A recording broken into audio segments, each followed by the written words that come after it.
Hello there. You have found another episode of Austin Tech Connect, the official podcast of the Austin Technology Council. And this podcast is brought to you by our sponsor, Calavista Software. They specialize in software development without the drama. Since 2001, Calavista Software has been trusted by startups and Fortune 100 companies alike for their custom software needs. And at the Austin Technology Council, we appreciate Calavista Software for their continued support of our organization. In fact, we call the companies that help underwrite ATC, we call them community champions, and Calavista Software certainly has been one for a long time. So if you're a regular listener of this podcast, you know that recently I've brought back some repeat guests. And today is no different. Today we are joined by the CEO of Lumineo, and that is John Hartigan. And John, welcome to the show. Hey, it's great to be here, Tom. Thank you. John was on the show in March of 2022, right around the time there were some of those banks that were having a little bit of trouble and things like that. And the world has continued to change. AI was brand new back in 2020. I guess it was 2023 that he was on the show, but AI was brand new in 2022.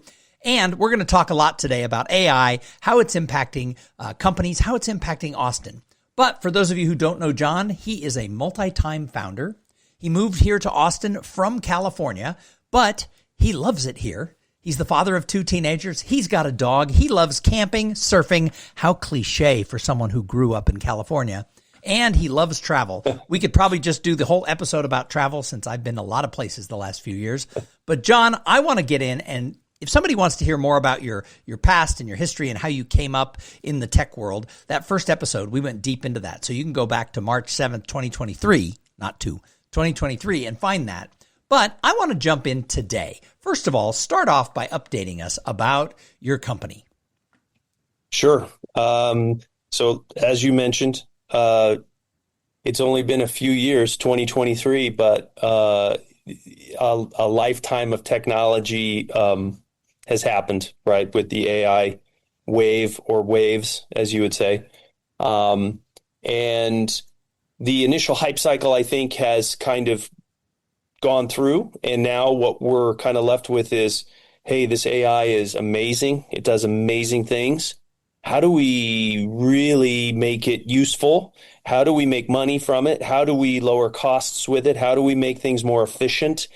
Give me some practical handles on how I can actually apply it in my business and in my use cases, because there's still quite a big disconnect and a gap in between what the technology can do and what people are using it for. And so those are some of the things that I wanted to talk to you about today, and also about Lumineo. So we went through, very soon after we talked, we went through a major brand revision. We did a major pivot into AI and how AI was going to practically affect e-learning and corporate training. And we went all in on how we were going to leverage AI to bring the next generation of training tools and training solutions to the market. And so now I can speak a lot more intelligently about it, having 2 years under our belt of doing that and seeing where we fit in that equation. And so just wanted to share some of those items with you. And you and I have talked before about this concept of HI, or human intelligence, and AI, artificial intelligence, and how those two things merging together smartly really create a whole new world of opportunities. Yeah, no, a lot of people use the term HI, human intelligence. I use it a little differently. I call it human interaction, because I think in a world with more and more AI and more technology, we're just not connecting with people quite a bit. And I think when we look at the world of training, I think that's very interesting. When you look at the world of online training, there's probably a lot of things that have changed in the last couple of years. So let's look at your business. How has AI really impacted what you do and how you serve your clients? Yeah, absolutely. So, when we jumped in, we really rolled out our first learning platform in 2020. So during the middle of COVID, which we anticipated was a wonderful time to do it because everybody was at home. And it was. We got some great traction. However, what we found was that the legacy companies, because there, as most people know, there's a lot of learning management systems out there, a lot of learning experience platforms out there, and the market has a level of saturation. However, we knew that because there were some really big players, there had been a lack of innovation. And so we saw some opportunities around corporate training specifically that we wanted to fill. And so one of the things that we noticed was the lowest hanging fruit was content creation. So every single one of us, every single one of your listeners have all sat through a terrible online e-learning class. And you're bored to tears, and it looks like it's from 1990, and you're wondering why you have to waste your time sitting there, et cetera. And so we knew this was a common problem, and so we set out to fix it. And so we wanted to bring higher production value. We wanted to bring a more user-friendly learning platform. We wanted to bring expertise in instructional design and just better training. So one of the other big concepts that we brought in and have been focused on is microlearning, right? So whether people know it or not, we're learning a lot from social media every single day, whether you're on TikTok or Facebook or Instagram or LinkedIn, right? We're watching these short little videos and we're seeing things that is, we learn more from that than anything. And so we decided we needed to get into that format. So we went all in on live action, higher end production, and that was great, but it's very expensive and it's very time consuming and it's very labor intensive. And I mean, geez, from the time script writing to final cut edits, it's like producing a movie every single time. And then we started to see the advent of AI tools that enabled AI avatars and this merging between like the video game 3D animation. And we were actually working with a studio in Hollywood at one point for some really high-end production. And so when these tools started to come out, we said we need to learn everything we possibly can about how we can leverage these for training. And so very early on, we were involved with companies like Deep Brain and Synthesia and Hour One, which actually got absorbed by another company. And we wanted to see, because we could see that these avatars were getting better and better and better, and that this was the future. And so fast forward to today, 50% of our production is now AI enabled. So on some level, now we're merging live action and AI together for the content training. Now that's just on the content side, because we do it all. We do everything from consulting to delivery to change management to project management to learning management system integrations, et cetera. But on the content production side, we're seeing one of the most practical use cases for AI tools, which is in production, editing, and personal avatars. And the next thing that we're working on is interactive tutors. So actual AI avatars that are interactive tutors. So that's what we're really excited about. So that'll be coming out probably early next year. We're going to be introducing an interactive personalized tutor for these particular opportunities. So it's interesting because, you're very clear on how it's impacting your business, but you and I have talked several times over the last year about how it's really impacting all businesses, how AI and the use of the different tools is impacting Austin. How do you think that we need to approach AI tools, not just in the online training world, but across the board? How do businesses need to be approaching these tools? I think that the best way to look at AI tools is to start with your challenges. They're cool.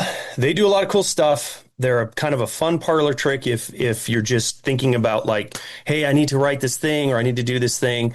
But AI tools are not creative typically, right? So they can find patterns. They can, summarize things. They can kind of synthesize things. But what they really need is they need creative people who are looking to unlock that next level, right? So think about the things that are time consuming, that are creating bottlenecks, that are a consistent problem, and think about how AI works, and then start looking for tools and use cases that you can fit into those challenges. And then the other thing I think is really important is, as much of a silver bullet is AI, right? Because it can do a lot. It's important to find experts and people who really know how to leverage the AI to assist you and to teach you. I think that there is a whole new category that is being created right now for real AI doers and consultants who are going to assist taking you and your company and your organization and your work to the next level, right? So for example, I can give you a perfect use case. We used to hire more editors to do more editing work for us. And what we realized, and also instructional designers, but in some cases, this is really pretty straightforward work. And so we now have AI tools that can do those things. Okay. Now, we took those people that we were using to do that work and to do more business forward and customer facing related things that AI can't do, right? So better customer service, more business development, marketing ideas. So AI allows you to focus on those creative new next things by taking care of the other work that was taking a lot of your time and resource. So it's interesting because you mentioned a couple things there I'd kind of like to go back to. One is you talked about the fact that we really need creative people who can unlock the power of all of this AI.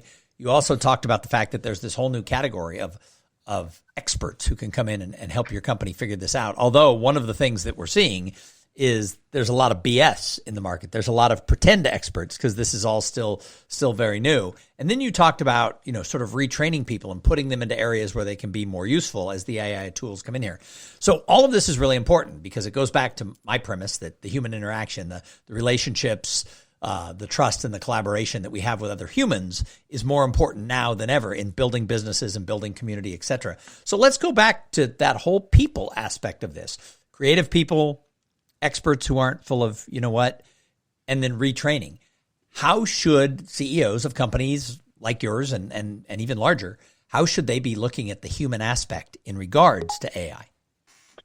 I love that question. So I love that question.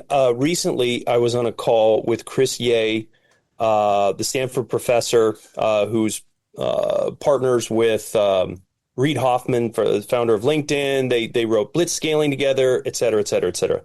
And so, and he said, mediocrity is now free. And I thought that was a wonderful, line. It just really hit home.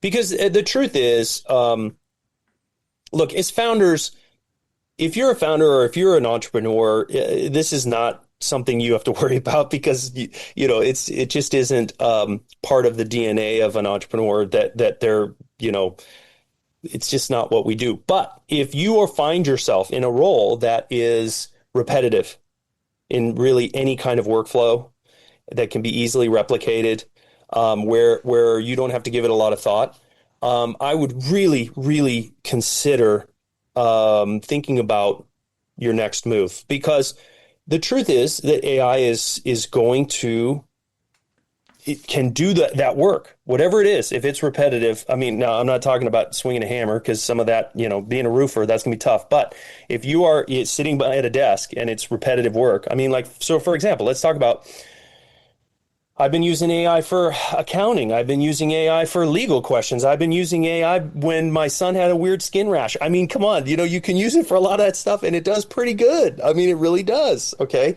And so we have to think about it differently. This is really a creative, we need to think about a creative economy. So that's where the value lies for individuals. Do not be afraid of AI. Look at it as your most powerful tool to free up time. Look at it as your most powerful tool to allow you to reprioritize your focus.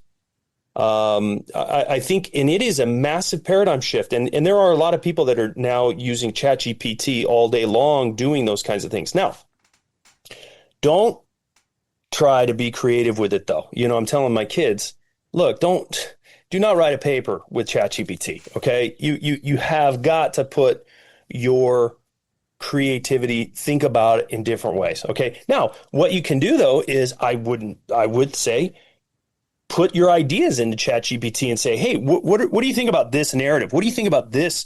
What are some thoughts about this? I've been doing this more and more. I've actually, I enjoy sitting in the morning and I do some reading and meditation, and, occasionally I'll have some philosophical thoughts, and I think, gosh, I wonder what ChatGPT would say about this, because it's like you have this master librarian sitting in front of you, and you could say, hey, compare and contrast Marcus Aurelius with the narrative of Jesus Christ. What are the similarities and what are the differences, and the Stoics versus the Christians, and the Buddhists versus the whatever, and it can pull up a summary for you that's just amazing, right?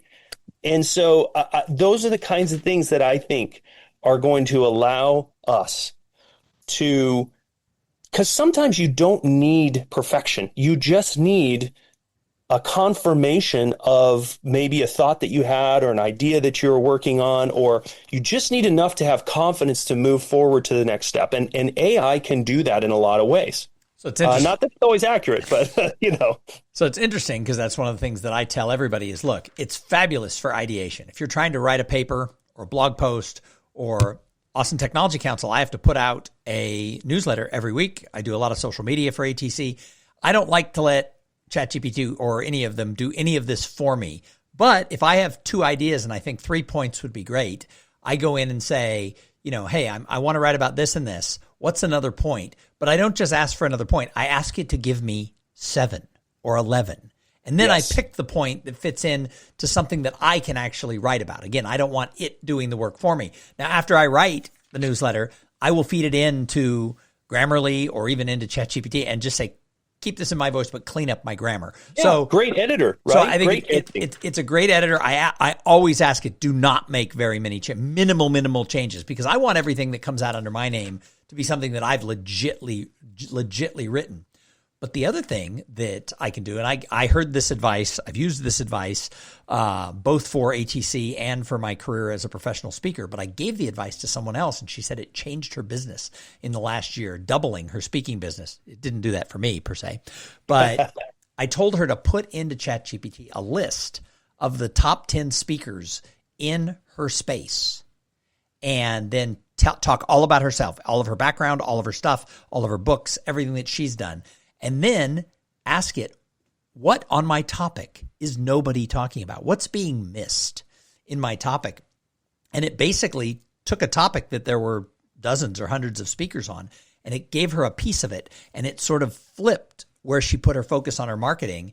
And it wasn't different. She had to do the research. She had to do the work. She had to create the speech and all that. But it was an area that was a blind spot to her. And so I do that. I look at, I'm trying to figure out what's missing in, Austin, as far as the, something that the Austin Technology Council can do. I've yet to find the answer, but you can't just ask once. Sometimes you got to go back and ask several times over a lot of time. And so I definitely think it's a great ideation tool.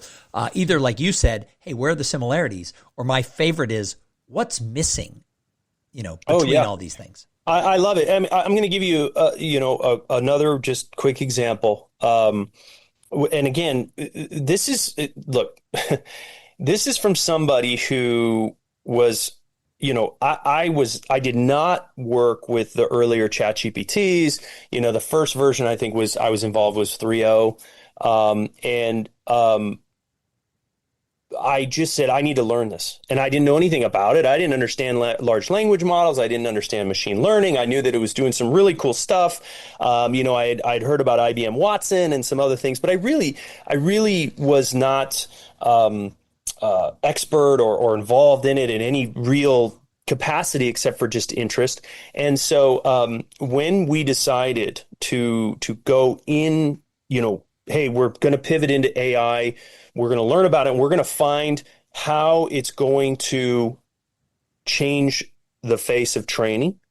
The first thing was, hey, we need a new name because really we need a representation. And so that was the first thing that, as the new organization, we said, let's use AI to come up with our name. And so we iterated hundreds of names. Like, the old adage is you don't know what you don't know, right? And this is where AI is amazing, because when you don't know and you haven't even thought of, you haven't considered, you don't have any base for, you don't have any, you can tap into this hive mind and say, hey, I'm thinking about this thing, right? Because the other thing about entrepreneurship is, you always wonder, you might have this amazing idea. One morning you wake up, oh my gosh, I've got an amazing idea to save people's lives, or to improve people's lives, or to this or that. And then you go, I bet somebody else has already thought of it. And the old days, it took a while to figure that out. You could scour the internet, you could do different things, but you didn't really know. But now with AI, man, you can find out pretty much anything very quickly. And it's great because you can say, hey, I can either just kill the project, or I could say, like your friend who was doing the speech, is like, oh, okay, so I have this idea, and there's a lot of people doing this, but if I iterate over here, and I can fill this niche, which is perfect. See, this is the beauty of AI, right? Well, it does a gazillion bit of research for you in seconds. And a thing to remember, though, is don't fully rely on it, as we were saying before. 100%. I have a friend, I have someone I know who's a young professional in the finance industry, and he said, you either treat it like it's the most junior level coder, because in their industry, things can get screwed up if the code is bad. And he said, you treat it as the most junior level coder, so you've got to go through every single line, make sure everything's fine. Or you treat it like it's the greatest coder ever on LSD, which basically means the same thing. You've got to go back and go through every piece of code, that's there. But again, if we think of it that way, that this is an ideation tool, this is a brainstorming tool, this is something that can help clean up, the rough edges of our own thoughts. Right. I think it moves us forward. Now, I have a question for you, because you run around with other CEOs of growth-oriented companies. Is every company thinking this way? I will say that every CEO that I'm talking to, that I know, and I mean, in Austin, it's a lot of tech CEOs. However, I am involved with we do a lot of training in manufacturing, we do a lot of training in healthcare, we do a lot of training in medical device and pharmaceutical. Everybody who I talk to leverages AI on some level. I think. And that could be just like, hey, summarize these topics for me, or, something really basic like that. Or, hey, can I need to write this difficult email. Can you give me some suggestions on tone? And, okay, by the way, I think this is an area that we're going to see, some growth. And this is actually helping us in some of our creative process as well, when it comes to how we're producing content. So sometimes you're attempting to balance, maybe a critical conversation, right? And we all have different personalities and different temperaments, and we all know with corporate communication, especially, that can be challenging, right? Some people might see something.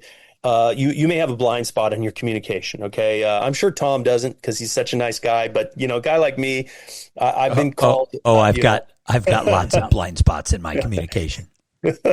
I had somebody at a company when I was a few years ago say, "You're like a wrecking ball in a meeting." I was like, "Really?" I had no idea. So I decided I needed to tone it down a little bit. But so for wrecking balls that I can be occasionally, I like to have AI say, look at my email and say, "Hey, here's the intent of this email, right? Here's the person, here's the group I'm sending it to. Give me some alternatives on this." And Thom, I hate to say it, but AI can write better emails than me, probably 50% of the time, if not more. It's the anti-John the Wrecking Ball coach. Well, and because look, let's face it, you need to, you want to, you want to create a culture where people really can feel supported and shine, but you also have to deal with difficult things. And so that is a very fine line to walk sometimes. And so those are just a few examples, of where AI is helping a lot of people on the personal side with their blind spots. You had mentioned blind spots earlier. AI is a wonderful tool to help you find blind spots because we have certain ways of thinking. And that's the other thing too, I think, where it's important to think about AI is it's a wonderful pattern recognition tool that you may not see. It has the way that it operates. It's very different. And so if you learn how to what are they calling it now? Prompt building, right? If you learn how to build prompts, if you learn how to interact with AI, it can be an invaluable tool. And so, we use it very specifically in a number of different ways, and specifically in the video aspect, like we were talking about.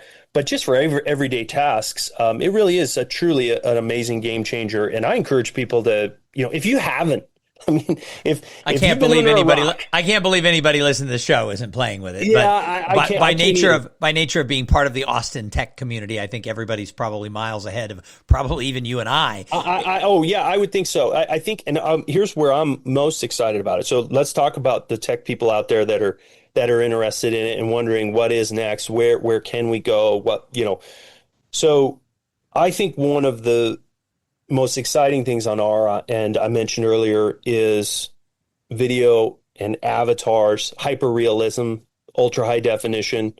Now they're pretty easy to spot. A lot of times, the content that's come out in the last few years, very easy to spot.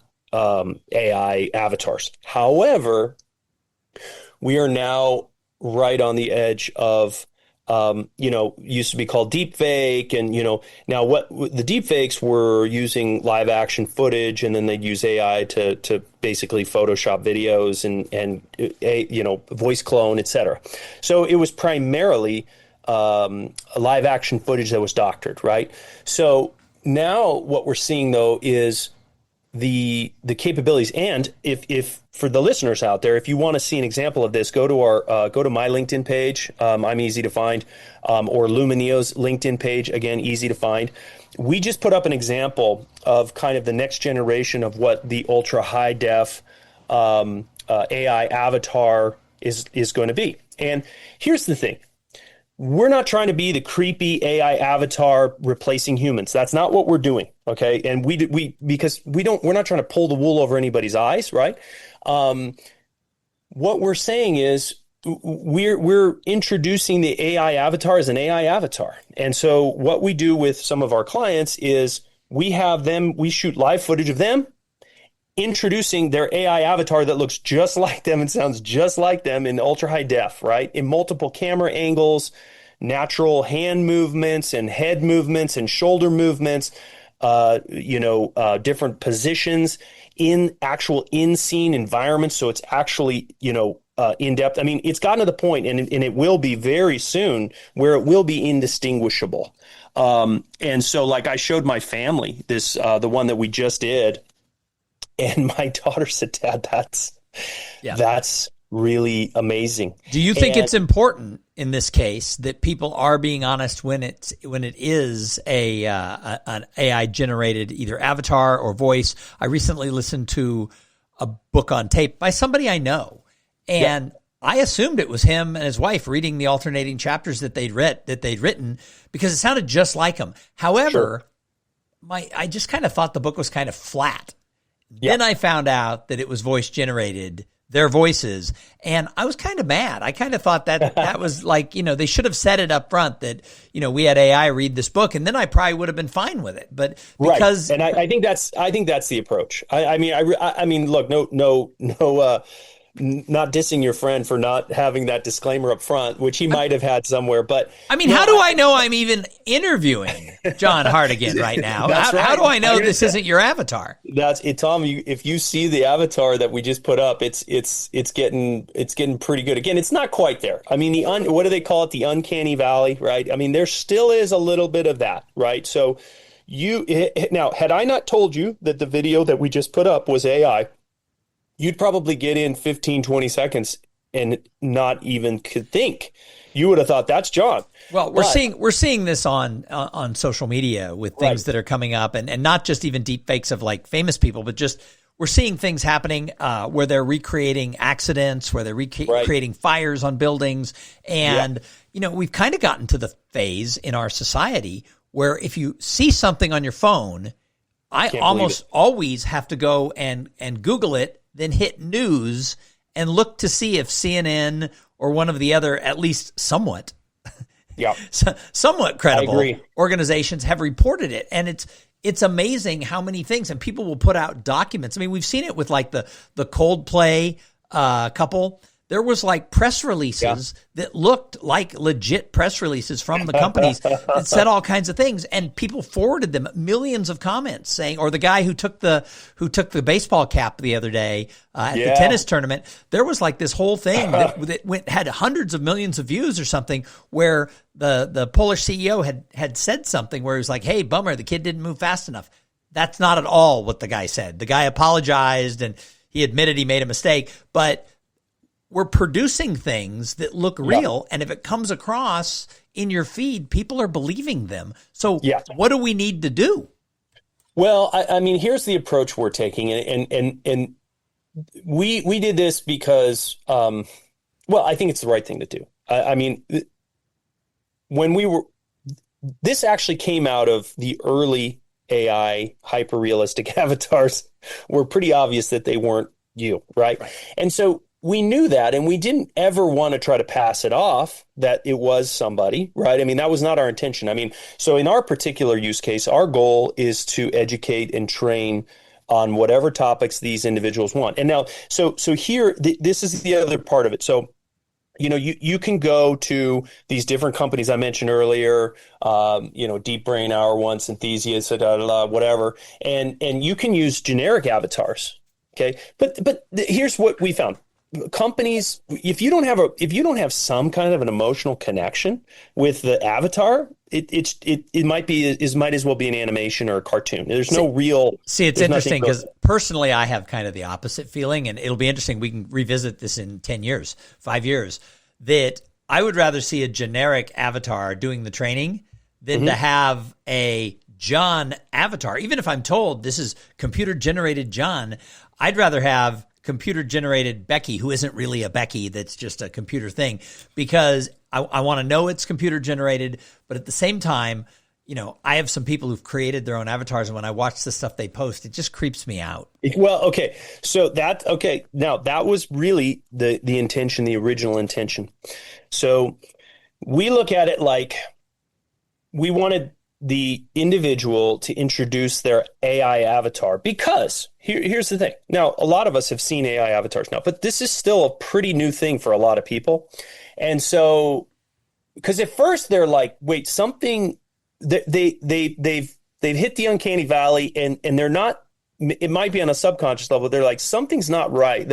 There's something going on here that just isn't quite what, they get a spidey sense. Okay. And so then the person introduces the avatar and they're like, oh, okay, I get this. And then they go from like feeling maybe uncertain and a little bit off to saying, hey, that's amazing. That's pretty cool. That's fascinating that you can speak in 5 different languages and that it sounds amazing. And like, so for example, if I was doing it for you and you were the CEO of a company of 500 people, it's a way for them to kind of clone themselves to be the face and the name, to be the culture, to be the thing, without having to shoot, 3, 4, 5 weeks of content in the studio. Yeah, no, I understand. It's just my own personal take. No, and I get your point too. We'd rather have it where people are fully aware and just are amazed at the technology and appreciate and respect the technology. And then, so now the next cool thing that's happening, Tom, is AI avatar interaction. So now we're actually having these AI avatars that are interacting with each other and interviewing each other, and we're going to start blending some live action too. So, but what I think what this really shows is this, and this is really where we are on this. AI is augmenting our capabilities, right? It's allowing us to do a million more things than we could do only in live action.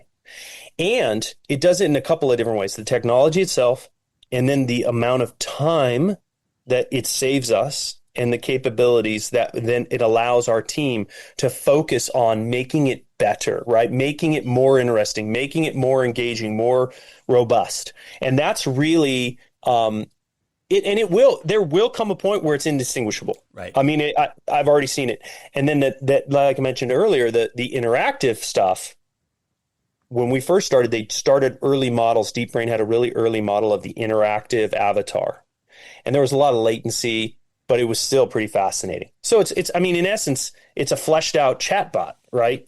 So you train it on whatever you're doing, and then this, attractive male or female or whatever just engages with you on whatever subject matter that you are, training on, and they can be your personal tutor on that particular subject.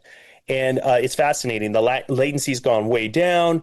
You can ask some pretty amazing questions. The accuracy is very amazing. So it's incredible. It's kind of like the sci-fi movies that we've seen where they're talking to these, bots. I mean, it's amazing. I mean, it's gotten to the point where I was having a conversation the other day with one of them, and I kid you not, Tom, for about 5 seconds, I forgot that I was not talking to, I thought I was talking to a human. And then I was like, whoa, wait a minute. This is not a human. So, although in all the science fiction shows, they end up killing the humans, right? I mean, we saw a space 2001: A Space Odyssey. Okay, I'm going to put a 100% ironclad guarantee that none of the Lumineo interactive avatars is ever going to lay a finger on anyone. Nice. Okay, promise that. Makes me feel good. So as we close this up, let's look at as we get to this level, as we get to where this is just commonplace. What does the future look like, and how does it impact like a local tech community? How does it impact a community?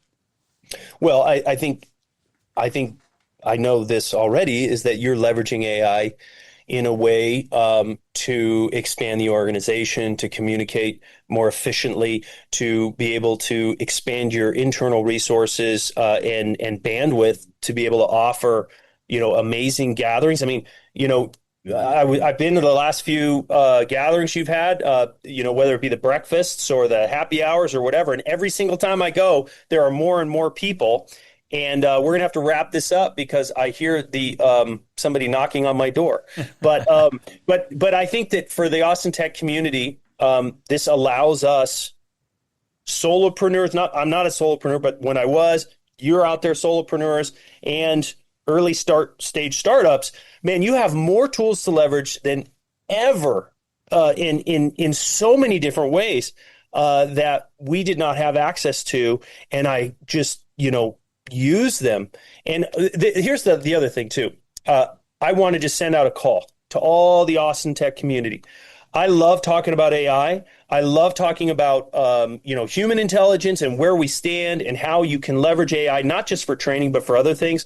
So if you're interested in that, or if you've got a startup and you want to talk, reach out to me on lumineo.ai or on my LinkedIn page. I'd love to talk to you. Nice. Well, John, thank you so much for being here and being a guest on the podcast. And thank you to everybody who tuned in and listened. We're trying to grow the show. Make sure that you're forwarding this to all your employees, all your friends in the Austin tech community. And as John said, got to come out to our events. We're trying to make sure that human interaction piece doesn't get lost, that HI piece in the AI-driven world. We'll be back with another interview next week. Thank you for tuning in to Austin Tech Connect.